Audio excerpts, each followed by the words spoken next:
Hello, my name is Ben Mitchell, and this is my submission for the video discussion board for week 4. I chose to do mine on Molly Pitcher, and I'm just going to translate from the article we had to read about Betsy Ross. I'm just going to import Molly Pitcher into the questions of Betsy Ross. So the first one would be, if the story of Betsy Ross or Molly Pitcher did not exist, do you think a woman of some other profession would have filled the shoes of a female revolutionary representative? To this, I say yes. The one thing that I learned the most about Molly Pitcher was that it was more of a pseudo generic name that was applied to basically any woman that actually participated in some sort of combat, that was not a medic, not a nurse, or a cook or anything, but someone that actually participated in the combat of the Revolutionary War. Molly Pitcher was what was applied to them. And there's multiple women. The one that I know the most, the one that I've taught my students, we did the Revolutionary War, the entire revolution about a month ago. And the one one of my test questions was about Mary Lowwick Hayes. And that's who I remember the most. She was stationed at Valley Forge in 1777.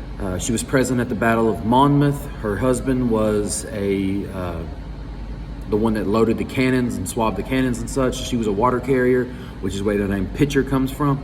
When he fell ill, or when he was injured, didn't clarify if he had passed away or not, but when he was injured, she took his place at the cannon. She was later commended by George Washington, but this is only recorded by Joseph Plum Martin in his memoir in 1830. So that's actually going to answer one of the other questions towards the end.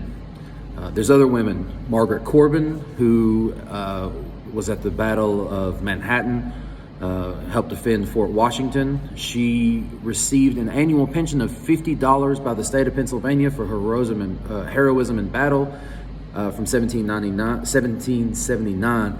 And she was the first woman in the United States military to receive a military pension, and her nickname was Captain Molly. There's another woman, Deborah Simpson. She also posited for inspiration for Molly Pitcher because she disguised herself as a man, enlisted under a man's name, and was given the nickname of Molly because she had a smooth complexion and a high-pitched voice. She eventually was discharged, and she successfully petitioned for a pension as a veteran. That is literally the plot of the Disney movie Mulan. So this is where somebody else would step in and do this. So that's going to answer your first question. How important was it to have a famous female for the American Revolution? I think it was great for women's rights. It just showed that women could do more than just the cooking, the cleaning. It helped a lot with gender roles and identity, that women could actually help out. So I do think it was good for the war. The more and more I've done my research project on Washington's spy ring, I've learned that women were very good spies, and I know they helped a lot when it came to the Civil War as well. Does the actual person, Elizabeth Claypool, still hold importance to the famous icon of Betsy Ross? If I switch in Molly Pitcher, I could not tell you the names of the actual Molly Pitcher. I could tell you who Molly Pitcher was before I even read any of these, any info on this, but I could not tell you that Molly Pitcher's original name was either Mary Lowwick Hayes, or Margaret Corbin, or Deborah Sampson, or maybe it was just a generic name. But why haven't writings such as this challenged the validity of the legend affecting the public's praise of Betsy Ross?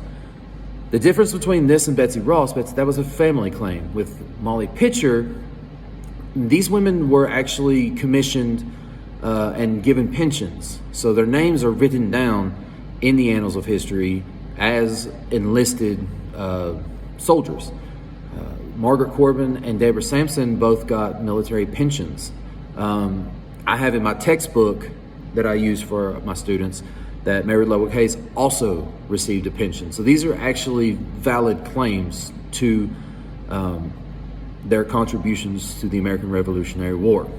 So all in all, I learned a ton about Molly Pitcher, and I think that it helped to change women's gender roles when it came to war. Thank you.